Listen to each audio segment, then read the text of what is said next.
Bom dia, pessoal do terceiro ano. Estamos aqui de novo. O conteúdo do terceiro ano ele é muito específico, bastante complexo, e ele pula de uma coisa para outra muito rapidamente. Então, nós vamos deixar essa parte nuclear aqui, que é do tema 2, para o início do quarto bimestre e vamos finalizando, tá bom? Nós vamos encerrar o terceiro bimestre aqui com a questão do raio laser.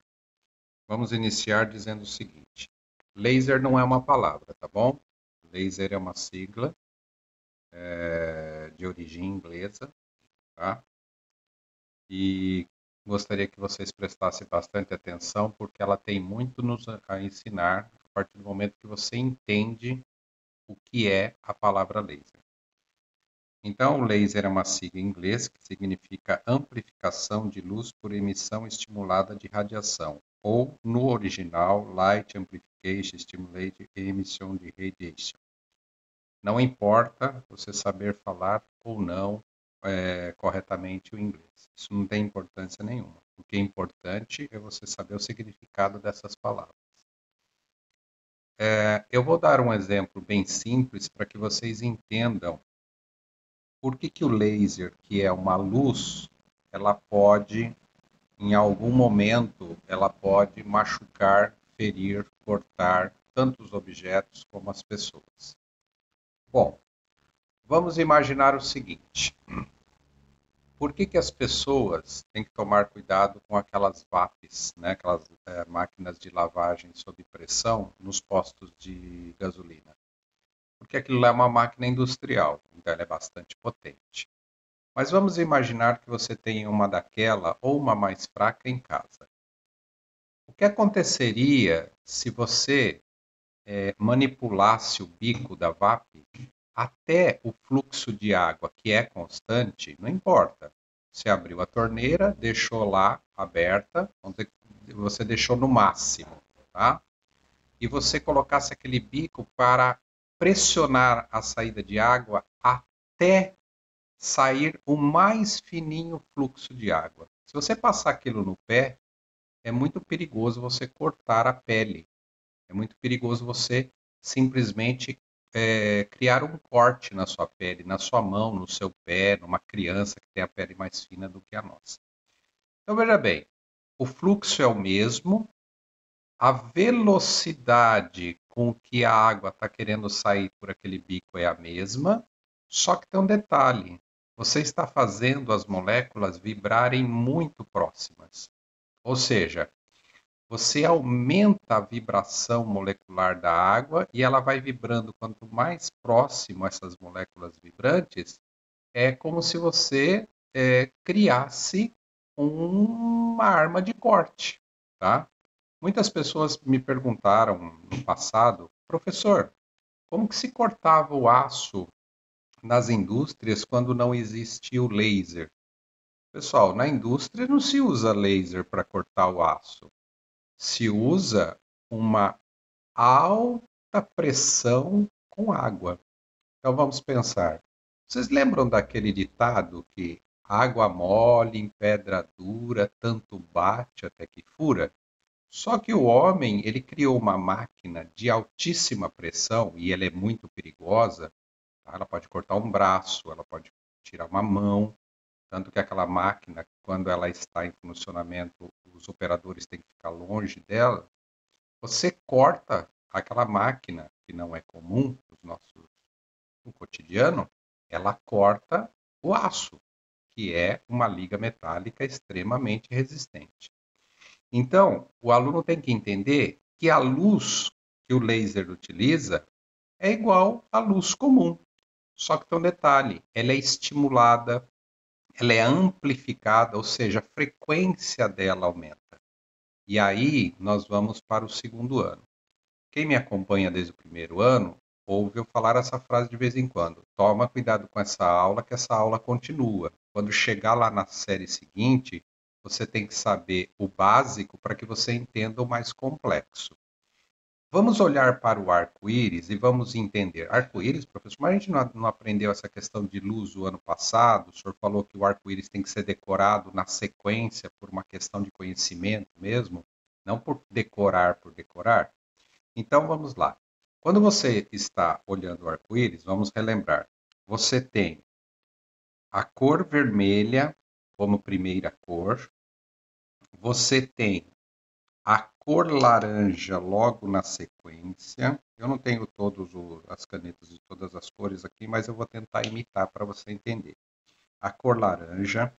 Depois você tem o amarelo, tá? Você tem o amarelo depois. Depois você tem o verde, tá? Você tem o verde. Depois você tem o azul, tá bom? O azul. Depois você tem o anil, que é uma cor, ou é o roxo, né? E depois você tem o violeta, que eu não tenho aqui, então eu vou indicar aqui como o preto, tá? Com a caneta preta, mas vocês sabem que é o violeta. Professor, por que essas cores são importantes? Por causa disso aqui, ó. Se você fosse descrever basicamente qual é a frequência, olha lá a questão da amplificação, ó. A questão da amplificação e a questão da estimulação. Se você fosse observar o vermelho, você poderia ter um esquema assim, ó, tá? Um esquema assim, tá? Se você fosse para o laranja, você vê, ó, eu vou por dentro do mesmo espaço, tá bom? Aí você já teria assim, ó, tá? Você já teria mais cristas e vales dentro do mesmo espaço. Se você fosse para o amarelo, você veria que o amarelo já tem mais cristas e vales dentro do mesmo espaço. E assim por diante. Quando você chegaria no violeta, dentro do mesmo intervalo de tempo, você teria uma coisa assim, ó. Ok? A frequência é muito maior, tá? Então veja bem, você pode observar que nas propagandas de clínicas, né? De clínicas que tratam manchas de pele, como essa que eu tenho aqui na minha mão. Seus avós têm mais, porque não foram educados a se bloquear no sol, né? Tem muitos jovens que não sabem isso. Você tem que passar bloqueador solar toda manhã, no colo, que é essa parte do pescoço, no seu rosto, nas partes, e sair na rua. Não pode esquecer que o sol da praia é o mesmo sol da rua, né? Ah, mas professor, é muito óbvio, mas as pessoas esquecem. E você vai colher esses frutos dessa radiação nociva que vem do sol, você vai colher os frutos lá na sua velhice. Por isso que as chinesas, por exemplo, têm uma cultura de sair na rua muito com sombrinha, tá? Aquele guarda-chuva de mulherzinha lá, né? Por quê? Por quê? Porque elas sabem, elas têm na sua educação desde jovem que o sol ele é muito nocivo à noção da nossa pele, a questão dos melanomas, as questões dos carcinomas, que são as doenças de pele, o câncer de pele, que é um dos cânceres que mais mata aqui no Brasil. Então, veja bem, o laser, na realidade, é uma luz que ela é estimulada, ela é amplificada, ou seja, tanto o comprimento de onda como a frequência aumenta, e aí você tem uma luz que passa de ser inofensiva, entre aspas, passa a ser um instrumento de perfurar a sua pele, clarear manchas, é utilizado na medicina para o corte, a cirurgia, lembra do bisturi a laser que você vê nessas séries de Grey's Anatomy, Plantão Médico, um pouco mais, as pessoas mais velhas assistiram muito, né? O Grey's Anatomy, na realidade, é uma evolução dessa série Plantão Médico. Então, o aluno ele começa a perceber que o laser ele tem aplicações muito boas, mas também ele tem um lado ruim. Aquelas ponteiras laser vermelhinhas que você compra aí no Xing Ling, ela não pode ser apontada para o seu irmão, para o teu colega, para o olho, não. Aquilo é um laser.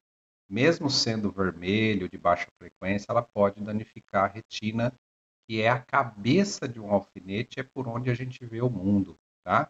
Então, não aponte para os olhos, não. O laser ele é utilizado para apresentações, exposições, quando você está querendo marcar, falando sobre alguma coisa. Muitos de vocês vão ser relações públicas da sua empresa, vão fazer apresentações, ou vão fazer treinamento dos mais jovens no futuro. Nunca brinquem com aquele laser. Então, o laser ele tem uma aplicação muito interessante no dia a dia. Você vai no supermercado, você vai ver que tem um laser vermelho lá, né? E que lê o código de barras. Você tem laser que faz a leitura da sua retina, para abertura de um laptop, de um celular, de uma porta. Então, quer dizer, o laser ele tem muitas aplicações, muitas aplicações. Seria impossível a gente falar nem 20% de todas as aplicações que o laser tem aqui. Aqui tem uma experiência prática que não dá para você fazer se você não tiver o laser, que não vem o caso. Mas o que eu quero que vocês entendam é que o laser está tão na nossa vida que a gravação do CD-ROM, do CD, do DVD-ROM, do Blu-ray, que é um aparelho que tinha um armazenamento muito superior que o DVD, hoje você tem a nuvem, né, para guardar suas coisas. Então, o que eu quero que vocês façam é uma lista com no mínimo, prestem atenção agora, no mínimo 10 situações diferentes, hein? Não vai ser repetitivo não, tá? 10 situações diferentes onde o laser é o principal leitor ou atuador naquele momento, para que você possa entender como o laser está presente no nosso dia a dia. Pode ser na área médica, pode ser na área da tecnologia eletrônica, pode ser no comportamento que o ser humano tem com, com os próprios aparelhos, mas façam essa lista para que você possa reconhecer nos seus concursos ou no Enem, se for perguntado, o quanto a luz estimulada e amplificada tem nos afazeres diários e os nossos comportamentos cotidianos aí, tá bom? Ele faz uma pergunta aqui se existe uma relação entre o comprimento de onda e a sua cor. É óbvio que sim. Lembra que comprimento de onda é isso aqui, ó. Comprimento de onda é a distância entre as cristas, tá? Então, veja bem, conforme você vai diminuindo o comprimento de onda, você vai aumentando a frequência, tá? Então, a frequência do vermelho é menor do que a frequência do laranja, tá? E assim por diante. Ou seja, a frequência do violeta é altíssima. Por isso que os raios ultravioletas que estão aqui, ó, fora da faixa visível, que a gente não vê, né? Lembra que não são só 7 cores do arco-íris, tem as faixas ultravioletas e infravermelhos que a gente não vê, e é isso que traz o câncer para a Terra, tá bom? Então, prestem atenção na atividade aí, façam uma lista, pesquisem e, por favor, tenham certeza de que aquele fato, aquele fenômeno que você está colocando na sua lista, terceiro ano, é a utilização do laser, tá bom? Então, fiquem bem, essa é a atividade final do terceiro bimestre. Eu vou colocar fotinho lá, manuscrito do que eu quero fazer, que eu quero que vocês façam, né, lá no WordPress, mas já está aí dado a atividade de forma verbal para vocês na aula, tá bom? Essa aula é uma aula assim, se a gente tivesse presencialmente, eu estaria perguntando para vocês se vocês lembrariam de algumas coisas. Mas como a gente está fazendo esse tênis de uma pessoa só, né? Eu gravo a aula para vocês, tento explicar nos mínimos detalhes, você assiste, mas qualquer dúvida, me perguntem lá. Mas faça essa listinha no mínimo de 10 itens. É o mínimo, tá bom? Você pode pôr mais, mas é o mínimo. E, por favor, não faça aquele copia e cola da internet, porque isso não tem sentido. Leiam, porque daqui a algum mês, mais ou menos, vocês vão estar aí enfrentando o Enem, tá bom? Um abraço, fiquem bem. Saudades de vocês, terceiro ano. Um abraço.